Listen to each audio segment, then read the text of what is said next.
శ్యామ పాట పాడమేంటి? అదే నాకు అర్థం కావట్లేదు అత్తయ్య. ఇంతకాలం తనకి సంగీతం వచ్చు అన్న విషయం మన దగ్గర దాచిందో ఏమో. అఖిల్ జీవితంలోకి కళాకారులు వస్తే అఖిల్కి ప్రాణగండం ఉందని తెలిసినా కూడా తనకి సంగీతం వచ్చు అన్న విషయం శ్యామ మనకి చెప్పలేదేమో. కళాకారులు ఎవరు అఖిల్ జీవితంలోకి రాకుండా చూస్తానని ప్రమాణం చెయ్యి అని రాత్రి మీరు ఎంత అడిగినా కూడా అందుకే శ్యామ ప్రమాణం చేయటానికి ఆలోచించిందేమో.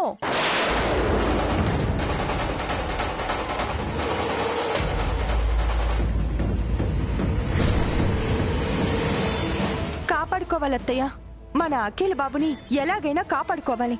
అవును, అఖిల్ బాబుని కాపాడుకోవాలి. ఆ గ్రహాన్ని ఇంట్లో నుంచి తరిమెయ్యాలి. పద.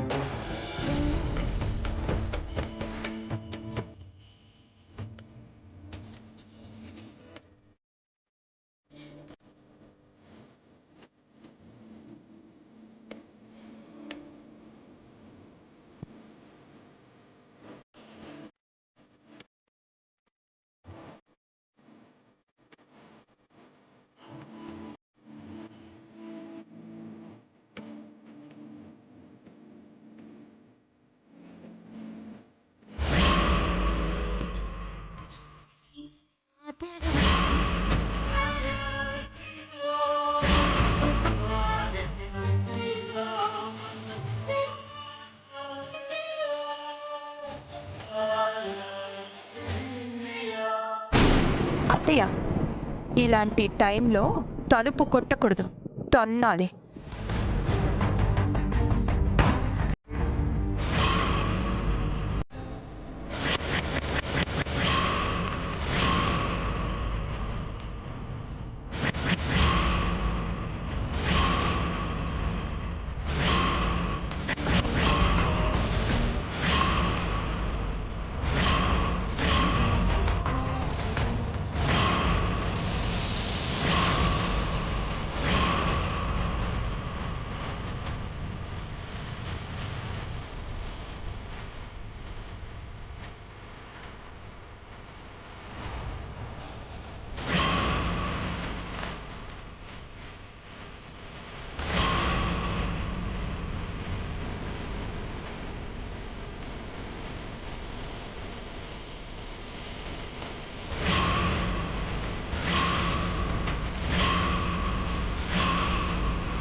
బుద్ధుందా నీకు?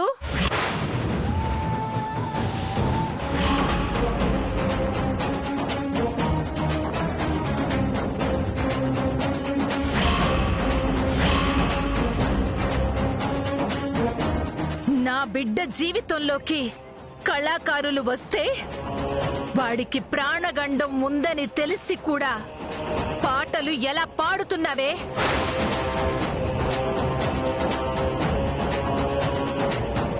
ఏ కళాకారులు వాడి జీవితంలోకి రాకుండా చూసుకోవాలని మేమనుకుంటుంటే నువ్వు ఎప్పుడో దాపురించావన్నమాట వాడి ప్రాణాలు తీయడానికి.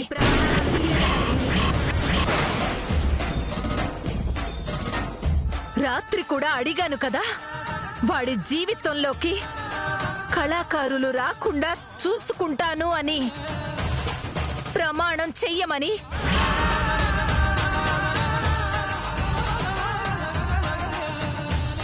అప్పుడన్నా అత్తయ్య, నేను సింగర్ని అన్న విషయం నాకు చెప్పవటే నువ్వు?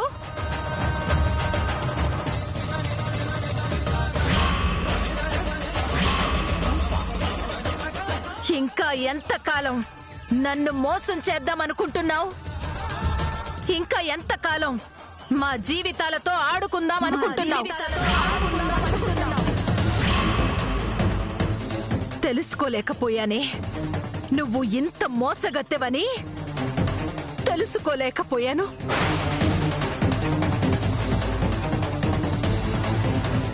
సాక్షాత్తు ఆ మృత్యుదేవతే కోడలి రూపంలో నా కొంపలో కాలు పెట్టింది అని తెలుసుకోలేకపోయాను.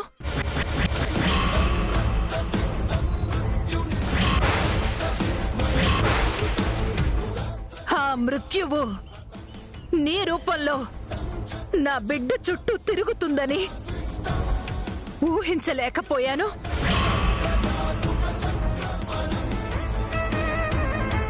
మృత్యువు మెడలోనే నా బిడ్డ 3 ముళ్ళు వేసి 100 ఏళ్ల ఆయుష్ని ధారపోస్తున్నాడని గ్రహించలేకపోయాను.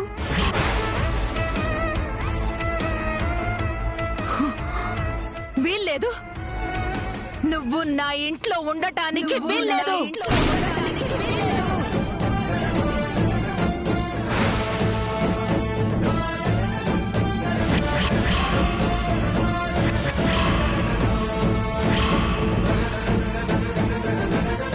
ఇంకొక్క క్షణం కూడా నువ్వు నా ఇంట్లో ఉండడానికి వీల్లేదు. పద పద. ఆగు మమ్మీ.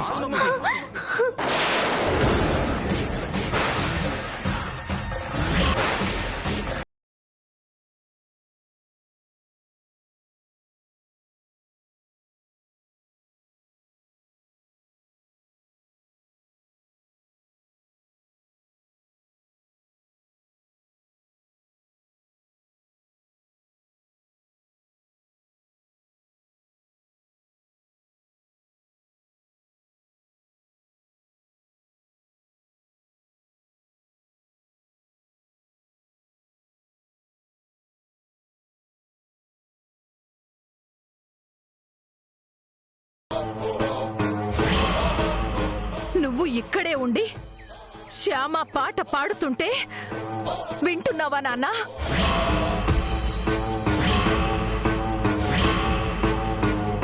అంటే శ్యామ పాట పాడుతుంది అన్న విషయం నీకు ముందే తెలుసా?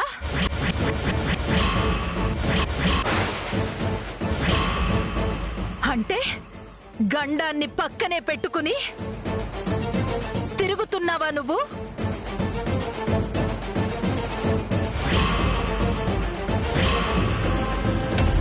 చెప్పరా, చెప్పు, చెప్పు నాన్న, చెప్పు, చెప్పు, చెప్పు నాన్న, చెప్పు. ఆవిడ టెన్షన్ పడే విషయాలేవి ఆవిడ దగ్గర ప్రస్తావించద్దు. చెప్పు, చెప్పు నాన్న, మమ్మీ ఆగు. చెప్పు. మమ్మీ ఆగు. మమ్మీ చెప్పు మమ్మీ నేను నాన్న. చెప్పేది విను. ఆగు మమ్మీ. చెప్పు. మమ్మీ ఆగు. మమ్మీ ఆగు.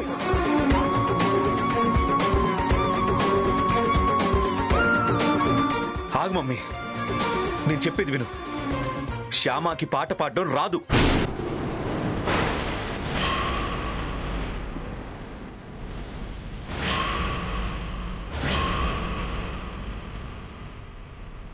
రాదా? అవును, శ్యామకి పాటలు పాడడం రాదు.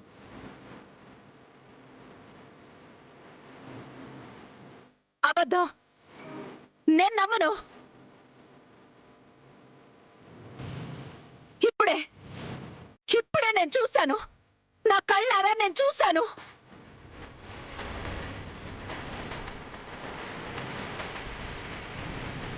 తను పాట పాడడం నేను చూశాను.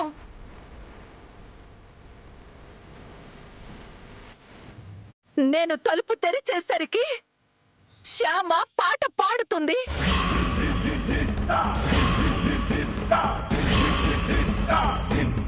అవును, శ్యామ పాట పాడుతూనే ఉంది. నేను కూడా చూశాను.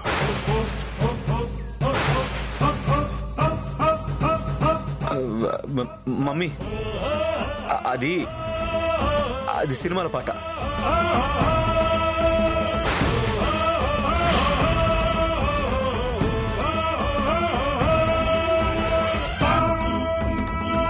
సినిమాలో పాట?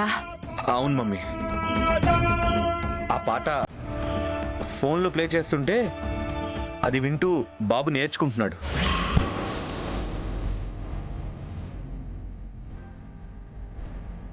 కావాలంటే చూడండి.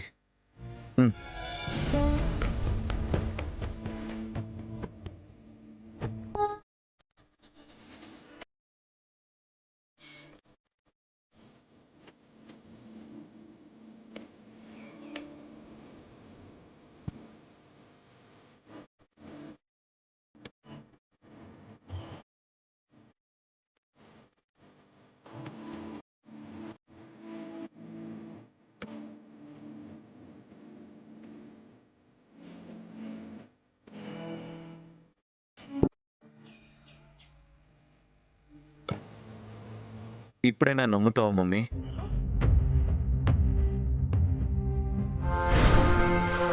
శ్యామ పాట పాడలేదని?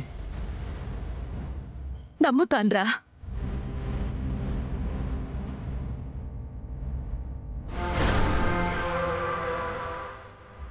శ్యామ పాట పాడలేదని నమ్ముతాను.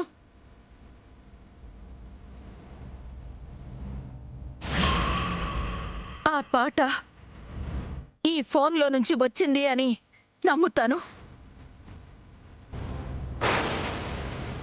రూమ్లో నుంచి పాట వినపడుతుంటే శ్యామ పాట పాడుతుందేమో అనుకుని పొరపాటు పడ్డాన్రా. శ్యామకి నిజంగా పాట రాదన్నమాట.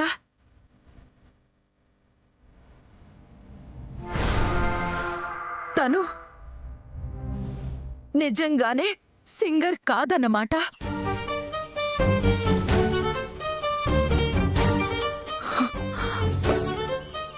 సారీ నాన్న.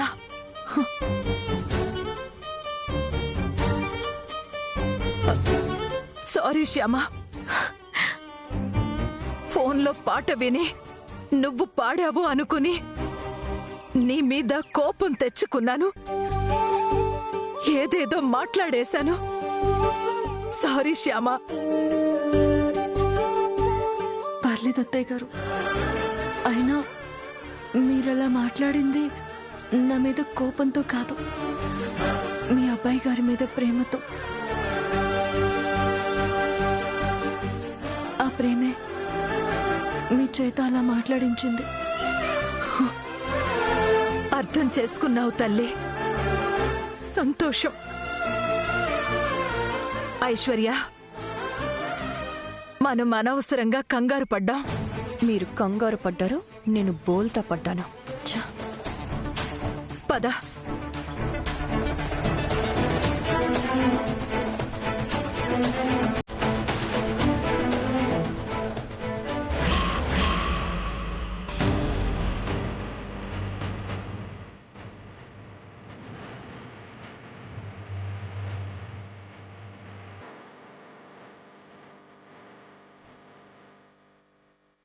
థ్యాంక్స్ అండి. Thank you so much. సమయానికి మీరు ఆ ఫోన్లో పాట పెట్టి ప్లే చేసి అత్తయ్య గారి భయాన్ని పోగొట్టారు. వాడికి పాట నేర్పాలి అంటే ఒకసారి ఆ పాట వినాలి అన్నావు కదా నువ్వు. అప్పుడు ప్లే చేశాను కదా ఫోన్లో, అది కంటిన్యూ చేశాను ఇప్పుడు. ఏదైతేనే మొత్తానికి అత్తయ్య గారి భయం తగ్గించారు. చూసావు శ్యామ, ఒక్కొక్కసారి మంచి చెయ్యాలి అనుకున్నా కూడా చెడు ఎదురవుతుంది. పిల్లోడు అడిగాడు కదా అని జాలిపడి పాట నేర్పించడానికి సిద్ధపడ్డాం. చివరికి అది నీ మెడకే చుట్టుకుంది. అవును అఖిల్ బాబు, ఇంకెప్పుడు అలా చేయకూడదని అర్థమైంది. ఇప్పుడు పాట విషయంలో నేను ఒక అబద్ధం చెప్పడం వల్ల నాకు ఒక విషయం అర్థమైంది. ఏంటి అఖిల్ బాబు? అబద్ధాన్ని ఇష్టపడని నేను, అబద్ధాన్ని సహించని నేను తప్పనిసరి పరిస్థితుల్లో ఇలా ఆపద్ధర్మంగా అబద్ధం చెప్పాల్సి వస్తుంది అని అర్థమైంది. గతంలో నువ్వు చెప్పిన అబద్ధాల్ని ఇలా తప్పనిసరి పరిస్థితుల్లో ఆపద్ధర్మంగా చెప్పావని అర్థమైంది. ఆపద్ధర్మంగా చెప్పే అబద్ధాల వల్ల మంచి జరుగుతుంది అనే విషయం కూడా అర్థమైంది. అబద్ధానికి కూడా విలువ ఉంటుందని నీ కన్నయ్యే నాకు కొత్త పాఠాన్ని నేర్పించాడు.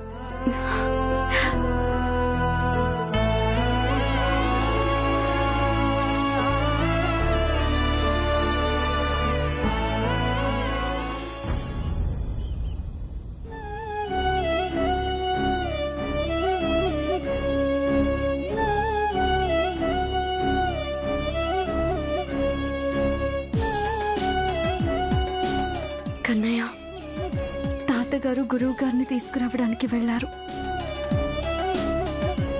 గురువు గారి ద్వారా మా సమస్యకి సరైన మార్గం చూపించు కన్నయ్య.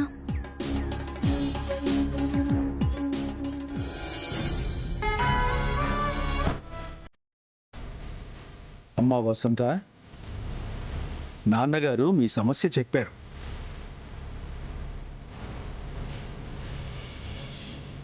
సమస్యను సృష్టించిన ఆ దేవుడే వెంటనే పరిష్కారాన్ని కూడా సృష్టిస్తాడమ్మా.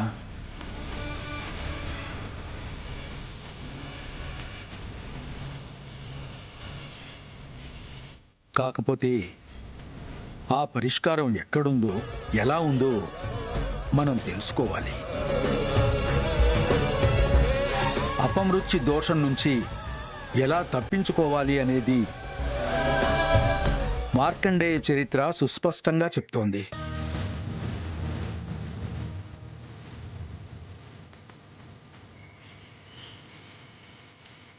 చంద్రశేఖరాష్టకం చాలా శక్తివంతమైనది. ఆ చంద్రశేఖరాష్టకం చేయటం వల్లే మార్కండేయుడు మృత్యువుని జయించాడు. ప్రత్యేకించి మాఘమాసంలో చంద్రశేఖరాష్టకం చేస్తే అపమృత్యు అన్నది దరిదాపుల్లో కూడా రాదు అన్నది సాక్షాత్తు ఆ పరమేశ్వరుడే సెలవిచ్చాడు.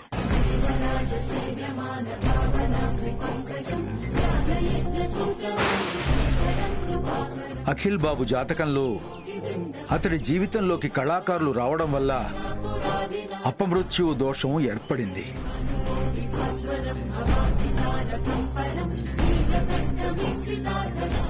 ఆ దోష పరిహారం కోసం మహామృత్యుంజయ దీక్ష చెయ్యాలి.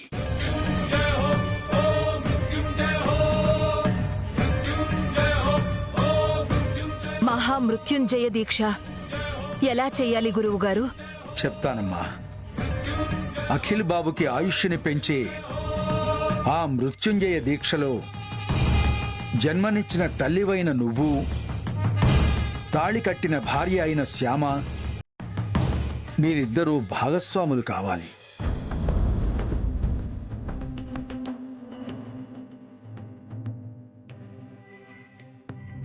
అఖిల్ బాబు దంపతులు ప్రదోష వేళకి శివాలయానికి చేరుకోవాలి.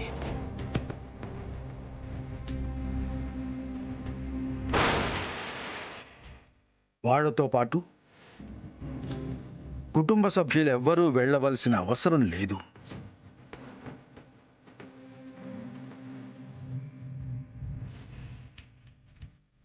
ఆలయంలో దీక్షా వస్త్రాలు ధరించి మహామృత్యుంజయ దీక్షని స్వీకరించాలి.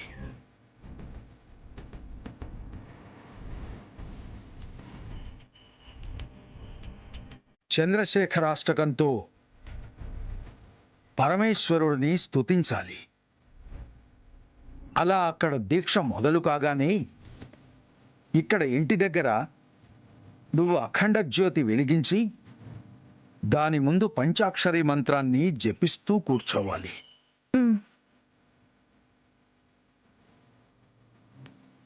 వారు తిరిగి వచ్చే వరకు ఆ అఖండ దీపాన్ని ప్రాణదీపంగా భావించి కొండెక్కకుండా కాపాడుకోవాలి.